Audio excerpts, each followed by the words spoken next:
Praise the Lord मेरे प्रियो। आज फिर से नया वचन आप लोगों के लिए सतमती का सुसमाचार है, अध्याय 10 पद संख्या 17 से 22 में। यहाँ प्रभु यीशु हमसे ये कह रहे हैं, मनुष्यों से सावधान रहो।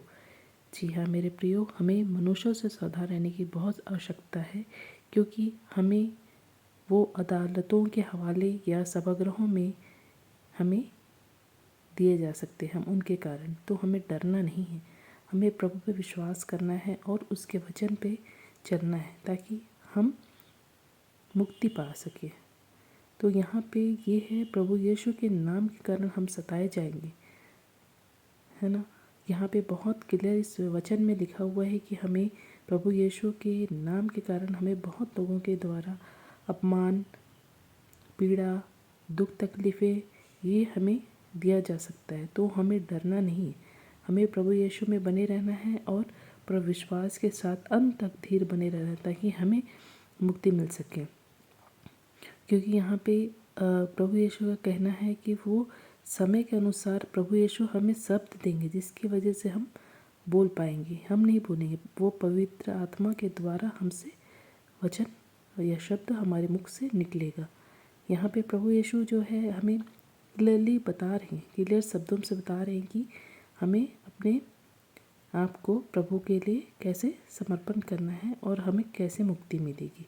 पर विश्वास के साथ हमें धैर्य बने रहना पड़ेगा, क्योंकि यहाँ पे प्रभु यीशु ये बोल रहे, भाई अपने भाई को मृत्यु के हवाले कर देगा, पिता अपने पुत्र को, संतान अपने माता पिता के विरुद्ध उठ खड़ी होगी, मरवा डालेगी। ये बहुत बड़ी बातें हैं प्रियो, क्योंकि यहाँ पे अंतिम समय का उल्लेख भी आप इस चीज़ को समझ सकते हैं, वार्निंग है।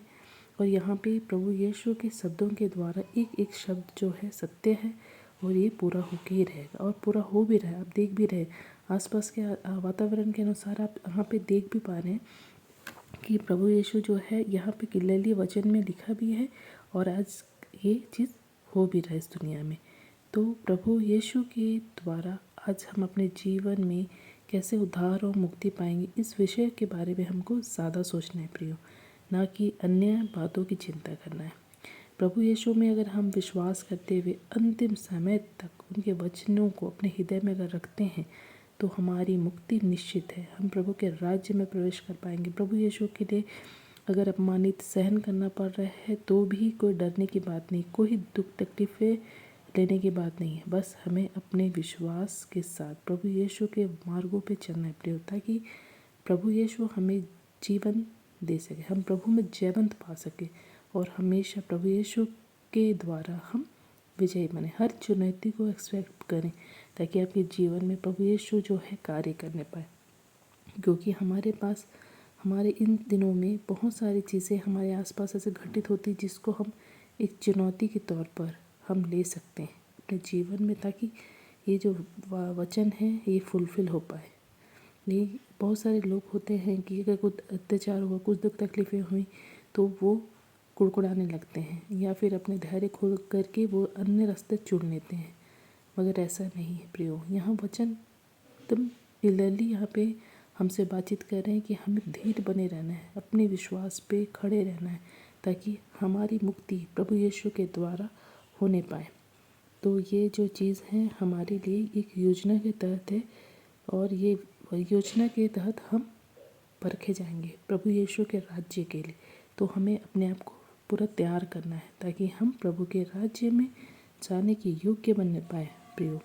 किसी भी दुख तकलीफ़ों में हम प्रभु के नाम पर हम जयवंत पाने पाए, खुश रहे, और हर एक दुख तकलीफ़ों में प्रभु को धन्यवाद देते रहें। आपकी जीवन विपत्ति आ रही है, या फिर आप किसी भी संकट में पड़ रहे हैं, आपको हमेशा प्रभु का नाम को ऊँचा करना है और प्रभु को महिमा देते जाना है, ताकि आपके जीवन में हर एक मुसीबतों को वो हटते जाए, और आपको प्रभु यीशु के नाम पर आप विजयी होने पाए प्रियो। तो ये वचन जो है बहुत ही शक्तिशाली वचन है, और ये अंत के दिनों की तरफ इशारा करता है वचन। तो हमको ये वचन के द्वारा अपने जीवन में भरपूरी तरीके से हमको अपने जीवन में आशीष पाना है, और हमारे जीवन को प्रभु यीशु के लिए सौंप करके हमें पूर्ण रूप से प्रभु के वचन पर निर्भर होकर अपने जीवन को व्यतीत करना है प्रियो। तो ये वचन आप अपने जीवन में धैर्यपूर्वक अपनाइए और प्रभु पे विश्वास करके आप जयवंत हो प्रियो। सो गॉड ब्लेस यू। आप ये वचन को अच्छे से पढ़ सकते हैं प्रियो। God bless you. Thank you so much.